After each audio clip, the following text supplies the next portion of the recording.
watching 3 videos on acetylene versus propane. All you need for propane is a different tip. It's got a sleeve that slides over the brass piece. Tighten your stuff up real good.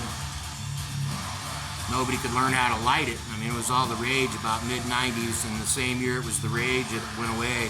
People couldn't figure out how to light the damn thing. You just got to give it a little back pressure, and don't let them talk you into buying a new gauge for the propane.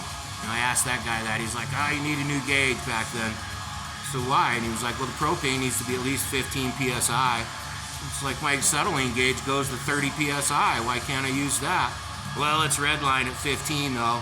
Well, the gauge don't know that. I just know that because I'm looking at the gauge. The gauge don't give a shit if it's on 15, 20, 25. So don't let them talk you into buying a new gauge. Your acetylene gauge will work fine. You want it on about 15, 20 psi.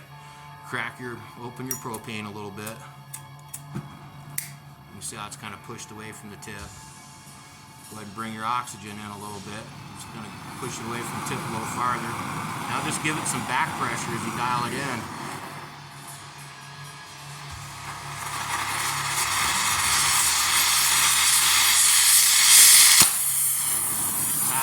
Off to the tip.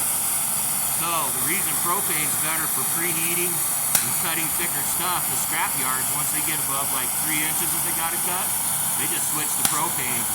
Well, the reason is because with acetylene on the primary cones, 70% of your heat's in that primary cone, 30% of the heat's in the secondary flame. With propane, it's the other way. Only 30% of the heat's in the primary cone, 70% of the heat's in the secondary flame. So it's way better for preheat and for cutting thicker stuff because 70% of the heat's in that secondary flame. So that's all you got to know. It's like you're sucking a bunch of air somewhere. But hey, I've watched 3 videos and yeah, they kind of showed you how it might be a hair slower with the propane on thinner stuff, but once you get the thicker stuff, it's easier and faster because 70% of that heat's in the secondary flame. So just wanted to pass that on to everybody. Be safe.